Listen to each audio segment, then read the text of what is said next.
ہمارے ہاں ایک عجیب سا حیرت انگیز سا ماحول بنایا جاتا ہے کہ ایک بابا جی گاؤ تکیہ لگائے بیٹھے ہیں. بندے نے جا کے اس سے اپنی مشکل بتائی ہے. بابا جی نے تھپکی دے کے کہا جا پتر خیر ہو جائے گی. تو پھر خیر ہو گئی. اور یہ ایک باقاعدہ ماحول بنایا جاتا ہے. پھر وہ باہر نکل کے باہر جو انتظار کر رہے ہوتے ہیں ان کو آ کے بتاتا ہے کہ میں نے دعا کرائی تھی تو انقلاب آ گیا ہے. یہ تصور نہیں ہے, یہ تصور کمزور ہے. رب کے بندے کا تصور یہ ہوتا ہے کہ وہ سحری میں اٹھ کے نا اپنے رب سے جڑ جاتا ہے. وہ اپنے مالک کے حضور اپنی عاجزی کو پیش کرتا ہے. وہ کبھی بھی کسی بھی خوش فہمی کا شکار نہیں ہوتا. جتنا اونچا ہوتا جاتا ہے اس کا مقام, اس کی طبیعت میں اتنی عاجزی پیدا ہوتی چلی جاتی ہے. جتنا وہ سمجھدار ہوتا جاتا ہے اتنا اس کے دل میں اپنی شخصیت کے بارے میں خوف زیادہ پیدا ہوتا جاتا ہے. جتنی اس کی ذمہ داریاں اللہ کے بندے کی بڑھتی جاتی ہیں اس کی حساسیت اتنی زیادہ بڑھتی جاتی ہے. آپ قرآن پاک دیکھیے, متقین کی بات کی اللہ تعالیٰ نے سورہ آل عمران میں. فرمایا یہ جو متقی ہیں نا, پرہیزگار, یہ بھلا میرے سے جب بات کرتے ہیں تو کیسے بات کرتے ہیں؟ فرمایا الذین یقولون ربنا اننا آمنا. رب فرماتا ہے متقی لوگ اپنے مالک کی بارگاہ میں عرض کرتے ہیں, وہ کہتے ہیں اے ہمارے رب ہم تجھ پر ایمان لائے, فاغفر لنا ذنوبنا, ہمارے گناہوں کو معاف کر دے.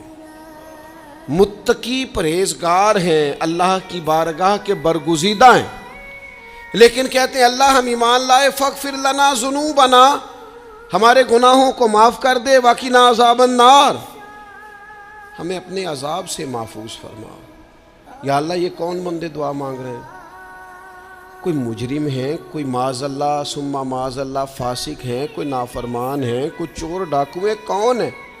اگلی آیت میں رب کریم نے خود بتایا یہ جو مجھ سے کہہ رہے ہیں نا یا اللہ ہمارے گناہ بخش دے, ہمیں اپنے عذاب سے بچا. اگلی ہی آیت میں اللہ فرماتا ہے بھلا یہ کون ہے؟ الصابرین والصادقین والقانتین والمنفقین والمستغفرین بالاسحار. فرمایا یہ جو رات کو اٹھ اٹھ کے مجھ سے معافیاں مانگتے ہیں نا یہ صبر کرنے والے لوگ ہیں. والصادقین یہ سچے لوگ ہیں. فرمایا والقانتین یہ ادب والے لوگ ہیں. لوگوں تمہیں پتہ ہے یہ صبح جھکے ہوئے ہیں اور مجھ سے اپنے گناہوں کی معافی مانگ رہے ہیں. والمنفقین یہ راہ خدا میں خرچ کرنے والے لوگ ہیں. اور رب فرماتا ہے والمستغفرین بالاسحار, یہ سحری کے وقت اٹھ کر مجھ سے بخشش مانگنے والے لوگ ہیں. پچھلی راتی رحمت رب دی کرے بلند آوازہ, بخشش منگن والیاں کارن کھلا جے دروازہ. اور ساون کی کالی راتوں میں جب بوندا باندی ہوتی ہے یہ راتوں کو اٹھ اٹھ روتے ہیں جب خلقت ساری سوتی ہے. اور درویش کہنے لگے رات پوے تے بے دردانوں نیند پیاری آوے, درد مندانوں یاد سجن دی ستیاں بھی آن جگاوے. صبح اٹھتے کاملین کے اوصاف سمجھے کیا ہیں, جو اللہ کے کامل بندے ہیں ان کا وصف کیا ہے. وہ صابرین ہیں, وہ صادقین ہیں, وہ قانتین ہیں, وہ منفقین ہیں, وہ سحری کے وقت اٹھ کے اپنے رب سے معافیاں مانگنے والے لوگ ہیں. ان کی صحبتوں میں آپ جائیں گے تو آپ بھی صابرین بنیں گے, صادقین بنیں گے, قانتین بنیں گے.